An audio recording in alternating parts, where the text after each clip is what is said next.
I'm nervous because my marriage is for the rest of my life. It's a big deal. It's a very big deal, and whilst this might be Chris's third marriage, it's Jamie's first. Naturally, she wants it to last forever. I just hope she's thought through all the baggage that Chris comes with, because I'm not convinced that Chris has been 100% honest so far. Being here in a foreign country and not having any of my family here for this wedding is hard. I guess the question here is, why are none of Chris's family there? We know Jamie's family don't even know she's getting married, but what's really going on with Chris's family? Now, before we dig deeper into that, let's rewind back to the start of this episode. We left Chris and Jamie celebrating their 1-year anniversary, where Chris officially re-proposed. It's now 9 days since Chris first landed in Colombia, since they first met in person. And that means today is their wedding day. Today is my wedding day! Are you ready?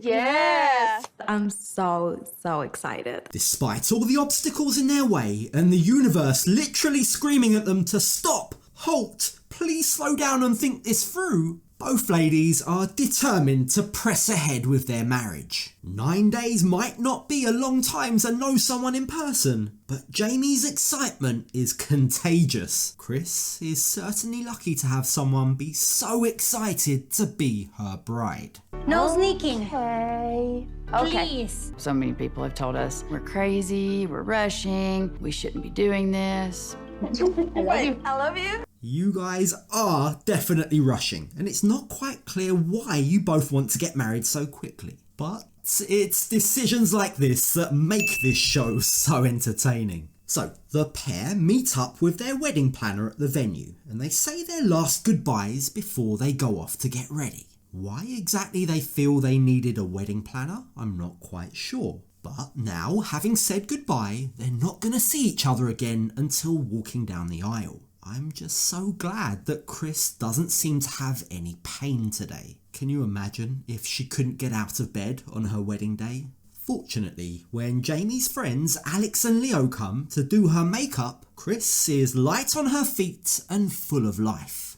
After missing out on meeting Jamie's friends because of my awful neck pain, I finally got to meet them last night. I'm glad Chris found the time to reschedule that meeting before the wedding, because in case you don't remember, the boys weren't very impressed with her after hearing she might have to go back to America. Ay, no, pero eso está como raro. Cuando Jamie me dice que Chris se tiene que ir un día antes de la boda, solo pienso en está huyendo de Jamie, no se quiere comprometer. Yeah, we've all had our suspicions about Chris's honesty, especially when it comes to the details of this mysterious court case. So, yeah, I'm very curious to know how this meeting went last night. Once they heard a little bit more about me, they realized I'm not going to leave Jamie again.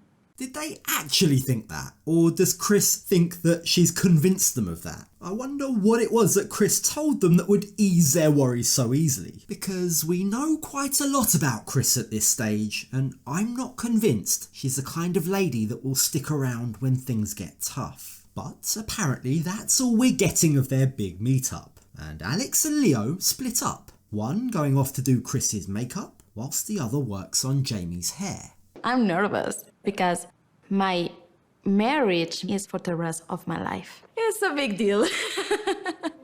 It's absolutely normal to feel anxious on your wedding day. I know I certainly did. But the difference is, Jamie's getting married to a woman with a hell of a lot of baggage. She'd be crazy not to be having second thoughts about Chris. This union will change her life forever in so many different ways. Like just a few that spring to mind. I mean, Chris's kids. Jamie's about to become a stepmom. Has she even spoken to Chris's kids yet? Or what about Chris's neck surgery? When the time comes to get that done, it's not an if, it's a when that happens. What exactly will that mean for Jamie? I presume she'll have to move to the States with Chris. She'll have to care for her post-op. That's a year in recovery, possibly more, with Chris unable to move her neck. It'll mean, in all likelihood, that the pair have to take on debt to be able to pay for that surgery. It's not cheap. Over $100,000, I think Chris said. And that's not even to mention Chris's narcolepsy. Or what about her history of abandoning Jamie when she gets overwhelmed? But yeah, sure, Jamie's thought this through already. Oh my God. So, getting back to the wedding preparations. What is it both ladies are going to wear? My dress is my mom's dress that she wore when she married my dad 50 plus years ago. The sentiment is lovely, and while the dress itself gives me slight House on the Prairie vibes, it's a sentimental occasion, and we know that Chris likes to dress up after all. But it's a shame that Chris's mum can't be there to see her daughter in her wedding dress walking down the aisle again. Now, we know that Chris's mum, despite wanting to be supportive, had her hesitations about Jamie, especially when she found out that Chris had been sending Jamie money. So, Chris's mum's absence is definitely interesting. Is she really as supportive of this wedding as we've been led to believe? One of my worries at the beginning was that, this might just be a scam and that she might be just trying to get whatever she could get from whoever she could get things from. Being here in a foreign country and not having any of my family here for this wedding is hard. I'm not really surprised that neither of Chris's children decided to come to the wedding. They both seemed opposed, or at the very least, very concerned about their mum's relationship. But didn't Chris say that Star might be coming? What changed? The wedding, your family coming? I think my daughter Star is going to come. My daughter Star was supposed to come to the wedding, but they changed her exam schedule and she has an exam the day of the wedding. Okay. Well, look, I didn't go to school in America, so I can't comment for sure about the American exam system. All I know is, typically, at least in the UK where I studied, exam dates don't really get switched up a couple of days before the exam is due to be sat. And also, Chris and Jamie's wedding date has been known for quite some time now. If Star's exam was literally rearranged at the last minute like that, would it not be possible to have some kind of dispensation to sit the exam at another time? A day earlier, perhaps? Like, it's her mum's wedding. I don't know, it just seems a bit suspicious, that's all I'm saying. I gotta follow my heart. I think that's where we're different. I'm not much of an emotional person, so I just do the statistics behind everything, and statistics don't look great on my end. Not something I'd do.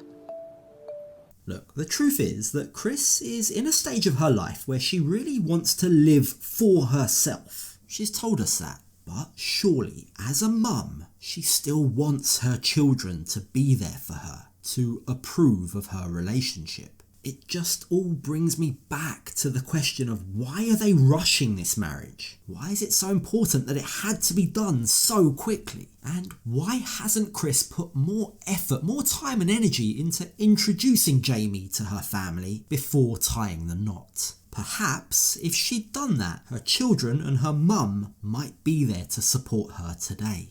But despite the lack of family attendance from both sides, Chris is feeling super emotional today. She's been married twice before, but this is the first wedding where she's felt truly, authentically herself. Today is completely different than my past weddings because I'm marrying someone that I love. Chris has known about her sexuality for a long time, but she found herself unhappily married twice to two different men. I have been married twice. They both were not very long marriages. I never was happy in my relationships.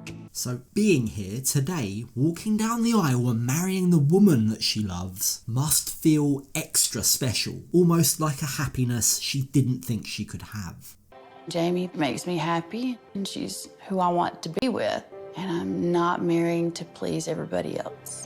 And that's nice, Chris, it truly is. It's romantic. But allowing your family time to know your significant other before you get married wouldn't be to please anyone else. It's also to make sure you keep your family unit tight and together. But at this stage, it's clear Chris isn't thinking about anyone other than herself. She's finally found the happiness she's been searching for her entire life. And at this stage, she'll be damned if she lets anyone get in her way. That includes her own family. Look how beautiful.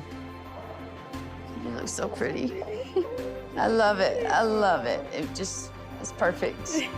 It's actually really sweet seeing how they look at each other, seeing their dresses and their different styles next to one another. From what they told us when they went furniture shopping, we know that Jamie likes a modern, sleek look. We also know that Chris is everywhere all at once, but both dresses seem to suit each of their styles. But as nice as all of this is, seeing only 2 people in attendance does feel a bit sad. Now, with Chris's family and Jamie's friends from Venezuela tuning in to watch proceedings through a Zoom call, the ceremony begins. And Chris informs us, We had decided to do our wedding in Spanish. I don't need to hear the words that she is saying because I'm feeling the emotions. I mean, okay, that makes sense. They are in Colombia. But you would have thought that maybe the wedding planner could have accounted for that. Could have maybe found someone who could speak both languages to oversee the ceremony. But either way, Chris is trying to sell us a story about her love transcending words, or something equally as romantic. The problem is, it will be left to Jamie at some stage in the future to actually translate for Chris the beauty of her vows. Te amo y quiero todo de ti, cada día, siempre, tú y yo. Not to ruin the moment or anything, but you've got to imagine it's a little bit awkward standing there not knowing what's being said. Either way, now it's time for Chris to read her vows, and hers are equally beautiful. I do the same for you. I promise to work with you, to build our future, and never take you for granted. And I will love you until my last breath. And that's it! Chris and Jamie are now officially married. We're married! In sickness and in health. And I forecast a lot of sickness. It's a very emotional ceremony. Even Chris's mum sheds a tear. And you've got to wonder how this makes Jamie feel. Seeing the support of everyone through a Zoom call, but knowing her own immediate family know nothing about this ceremony. Nothing about her being in love with another woman. This is not only ceremony or wedding, it's a start for my new family.